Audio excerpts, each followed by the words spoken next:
안녕하십니까. 오늘은 미국 선거에 대해서 얘기해 보겠습니다. 뉴욕 주립대학교 인천 캠퍼스의 홍정민 교수님 나오셨습니다. 인사하시죠. 네, 안녕하십니까. 네.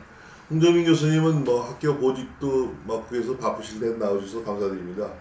제가 대학원 선배가 돼서 강하기 위해서 나오신 것 같은데, 한국 뉴욕 주립대라고 표기하던데 거기에 대해서 좀 사람들이 모르는 사람이 많으니까 먼저 설명을 한번 해주시죠. 네, 한국 뉴욕 주립대학교는 우리나라의 최초로 세워진 미국 대학교입니다. 지금 현재 인천 송도 국제도시에 위치하고 있고요.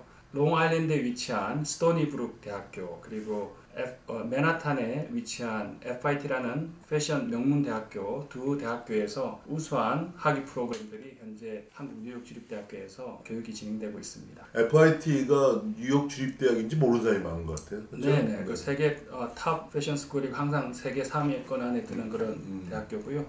그래서 우리 한국 뉴욕 주립대학에서 공부하면은 그 스토니브룩 프로그램은 1년 정도를 미국에서 꼭 가서 공부를 해야 되고, FIT 같은 경우에는 2년을 마치고 3, 4학년을 뉴욕 캠퍼스에 가서 공부를 하는데, 뉴욕 캠퍼스와 동일한 학위와 그 졸업장이 나옵니다. 그래서 아주 많은 장점이 있고 좋은 대학교입니다. 본격적으로 미국 선거에 대해서 얘기를 해보겠습니다. 미국 트럼프가 재선 가능할까? 이런 제목으로 오늘 얘기를 해볼 텐데, 우선 미국 선거가 상당히 복잡하고 좀 그런데 간단하게 한번 설명을 해주시죠. 그 미국 선거에 대해서 얘기하려면 1시간도 모자랄 텐데, 짧게 얘기하면 미국 대통령 선거는 4년마다 일어나고요. 그리고 대통령은 중임 재선이 가능하고, 2년마다 하원 선거, 상원 선거가 치러지면서 중간 선거라고 그러죠? 네, 중간 선거. 그 미국이라는 나라는 2년마다 선거가 계속해서 일어납니다. 그렇기 때문에 국민들이 2년마다 결정을 할 수 있는 선거를 통해서 의회 권력을 어느 당에 줄까, 대통령 권력을 어느 당에 줄까를 2년마다 선택할 수 있는 그런 어떤 주기적 선거가 있습니다. 특히 이제 대통령 선거를 이해하려면은 연방제라는 걸 이해해야 되고, 또 일렉토럴 칼리지, 그러니까 대통령 선거인단이라는 것이 이해가 필요한데, 사실 그게 굉장히 좀 복잡하고 어렵습니다. 그 예를 들면 지금 조 바이든이 그 여론에서 한 10% 정도 앞서고 있다. 아무리 그렇게 하더라도 그게 사실은 무의미합니다. 그 각 주마다 봐야 되기 때문에, 아무리 캘리포니아주에서 90%가 바이든을 지지하고 10%만 트럼프를 지지한다고 해도 49%가 트럼프를 지지하고 51%가 바이든을 지지하는 거나 그 의미는 똑같기 때문에, 그 위너 테이크 올 시스템이라고 하죠. 그 부분에 대해서는 제가 나중에 좀 이따 얘기하겠지만, 네. 어쨌든 미국 대통령 선거를 이해하기 위해서는 그 대통령 선거인단 제도라는 것을 이해하는 것이 필요할 거라고 그러니까 생각합니다. 다시 설명하면, 힐러리가 지난번에 파퓰러 보트에서는 네. 앞섰는데 300만 표 더 많이 얻었는데, 이제 주표에서 큰 주에서 중요한 주에서 이제 트럼프가 이겼기 때문에 이걸 다 쓸어가기 때문에, 그런 제도 때문에 그렇다, 그 말씀이죠. 네. 네. 그럼 요번에는 지난번에 2016년에 트럼프가 예상을 뒤엎고 대통령이 당선됐습니다. 요번에도 이제 바이든이 앞서고 있는데, 이것이 역전될 가능성이 있을까요? 사실 그때 2016년도에도 예상을 뒤엎고라는 표현을 하셨지만, 그 예상을 뒤엎었다기보다는 그 당시에 CNN이나 뉴욕타임스나 CNN 같은 데서 되게 낮게 평가했지 주류에서 제가 볼 때 약간 체면에 걸린 듯이 트럼프가 대통령이 되면 안 돼 그러면서 오차 범위 내에서 1%, 2% 앞서는 것을 마치 그것이 거의 확실한 것처럼 그렇게 예측을 하는 바람에 그런 어떤 잘못된 예측이 일어났었거든요. 사실은 그 당시에 충분히 전통적으로 그 주가 어느 당을 지지했는지를 보고, 그리고 그 지지율이 오차 범위 내에서 있다는 것을 봤을 때는 충분히 트럼프가 이길 거라고 예상할 수 있었는데도 불구하고, 그 당시에 많은 주류 언론이나 학계에서조차도 예측을 못했었는데, 이번에도 저는 마찬가지로 정확한 건 한 10월 중순 정도 돼봐야 알겠지만, 현재 각 주마다 여론조사 결과를 봤을 때는 근소한 오차 범위 내에서 바이든이 앞서고 있는 그런 주들이 많습니다. 그렇기 때문에 이번 결과, 그리고 트럼프가 그 당시만 해도 주류 정치인이 아니기 때문에, 그리고 이 사람이 대통령이 과연 할 수 있을까 하는 정말 의심을 가진 사람들이 많았지만, 4년이 지나고 나서 봤더니 그래도 나라가 망하지 않았고 오히려 경제는 실업률이 8% 되거든요. 그러니까 미국은 대통령을 위기 상황에서는 바꾸지 않습니다. 그래서 전쟁 시에나 또 다른 경우는 경제가 너무 좋으면 그 수장을 바꾸지 않습니다. 대통령 바뀌면 혹시 이 좋은 경제가 또 나빠질까봐. 그래서 경제 성장률은 이제 지금 주춤하고 코로나 때문에 이제 줄어들고 있지만 그런 실업률이나 이런 것들을 볼 때 트럼프의 저는 재선할 확률이 아직은 더 높다고 보고 있습니다. 4년 전에 트럼프가 당선될 때보다 지금이 경제가 좋아졌느냐 그게 중요하죠. 네네. 그건 좋아졌죠. 네네.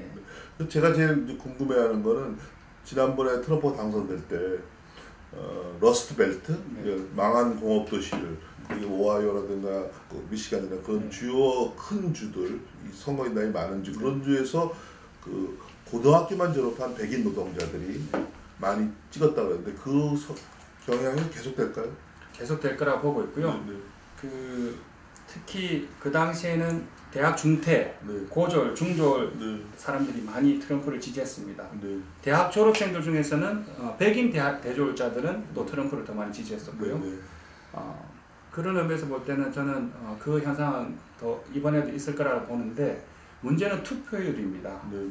제가 이제 그 한국 뉴욕 주립대학교에서 있다 보니까 미국 뉴욕 주립대학교에 계신 우리 교수님들이랑 화상회의나 또 통화나 하면서 많은 얘기를 나눌 경우가 있는데요. 트럼프 욕하는 사람들 되게 많은데 한 10분을 트럼프 욕을 하길래 그래서 이번에 조 바이든 찍을 거냐 물으면 자기는 투표하러 안 간다 그래요. 그 뭐냐면은 옛날에 있었던 그런 클린턴이나 또 바락 오바마 같은 그런 약간 슈퍼스타 같은 그런 어떤 스타 팬들이 많은 그런 어떤 핫한 인물이 조 바이든 되지 못합니다. 그렇기 때문에 오히려 민주당 층에서 그리고 또 아까 말했던 그 젊은 유권자들이 조 바이든을 그렇게 열성적으로 지지하고 투표장에 나갈 거라고는 생각하지 않습니다. 아시겠지만 미국에서는 또 선거일이 법정 공휴일이 아니기 때문에 전통적인 민주당 지지자들은 그런 약간 하층민들이 경제적으로 그렇기 때문에 자기의 그런 어떤 시간을 들여서 그리고 자기의 그 일일 급여를 포기하면서까지 선거 그 레지스트레이션을 하고 선거에 나간다는 것은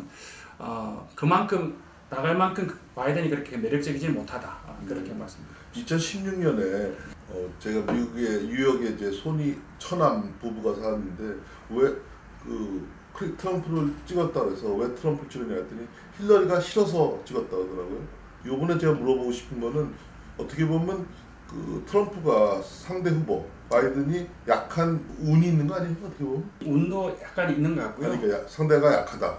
바이든이 약한 후보다. 뭐 나이도 많고. 네, 그 운이 있다고도 봐야죠. 왜냐하면은 제가 2016년도에 그 당시에 샌더스랑 힐러리가 이제 예비선거 할 때였습니다. 그때 제가 그 신시내티 대학교에서 강의하고 있었을 텐데 제 수업 듣는 학생들 50명 중에 한 40명이 민주당을 지지하고 있었고요.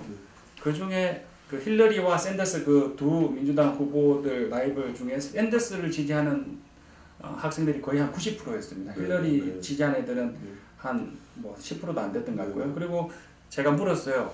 힐러리 클린턴이 만약에 민주당의 대통령 후보가 된다면 너희들은 그 힐러리를 찍으러 갈 거냐 그랬더니 샌더스가 후보가 되면은 자기는 투표하러 가지만 힐러리가 대통령 후보가 되면 자기는 투표 안 할 거다. 그러니까 결과적으로 그 당시에 그 젊은 민주당원들, 대학생들이 그 예비선거에서 샌더스를 지지했던 많은 젊은 층들이 힐러리가 대선 후보 됐을 때 투표를 하러 가지 않았기 때문에 상대적으로 트럼프가 많은 이득을 얻을 수 있었다. 이번에도 마찬가지로 조 바이든이 교수님께서 말씀하셨듯이 그렇게 핫하고 강하고 매력적인 후보가 아니기 때문에 민주당 측에서 또 중도층에서의 그렇게 투표율이 바이든을 찍는 그런 투표가 높지 않을 것이다 이런 생각이 듭니다. 지금 트럼프가 선거운동하면서 사회주의를 많이 비판합니다.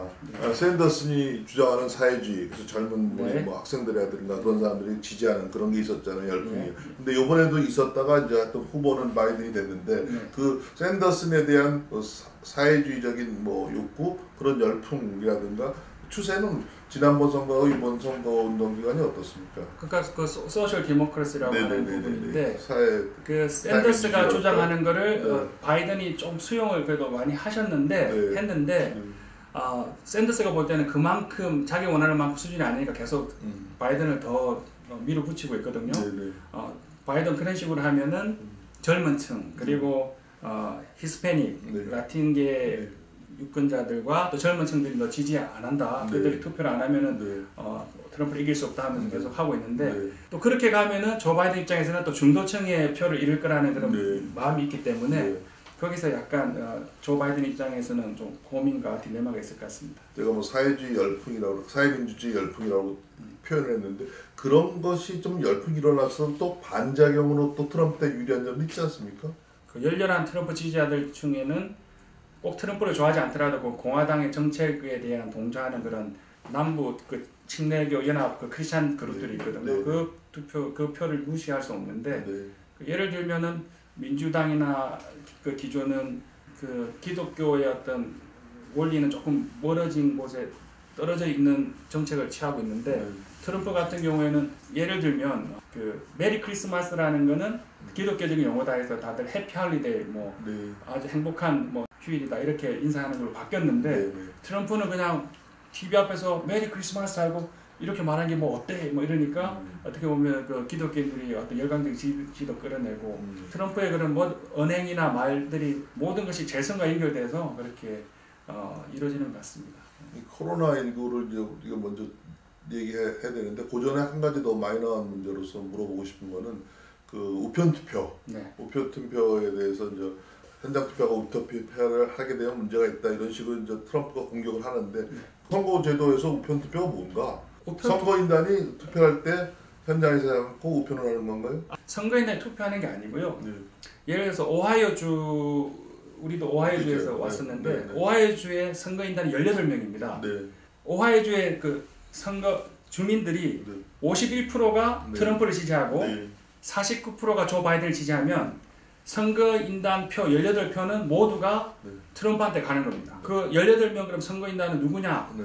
트럼프가 지정하는 사람들입니다. 네, 네. 그러니까 그 자동으로 계산이 네. 되는 거고요. 네. 그런데 이제 그 주민들이 투표하는 거를 그 현장에 나가서 투표하는 게 아니라 네.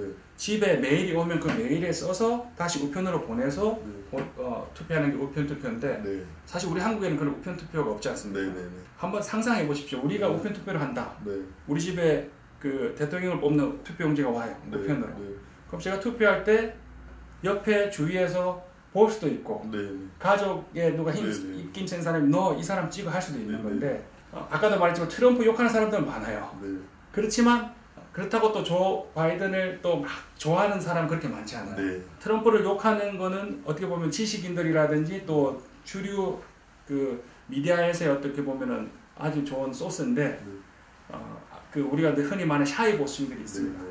그들이 실제로 비밀 투표하면은 또 트럼프를 지지하거나 할 수 있는데 그런 어떤 분위기라든지 그런 우편 투표를 시행하려고 하는 그런 주들이 다 민주당이 그 집권하고 있는 그런 주들입니다. 우리 소위 말해 블루 스테이트 네. 그 가버너 추진사가 민주당 출신입니다. 그렇기 때문에 트럼프가 우편 투표를 할 경우에는 자기한테 불리하니까 이거 하면 부정선거가 일어날 수 있다고 하면서 이제 얘기하면서 또 보수층의 결집을 끌어내려고 하는 그런 선거 전략이기도 하고요. 그러면서도 또 예를 들어 플로리다 같은 지난번에 엘고랑 부시 대통령 부시 아들이죠? 아들 부시죠? 아들 부시랑 네, 또 엘고가 엘고가- 했을 때 그때 엘고가 더 네.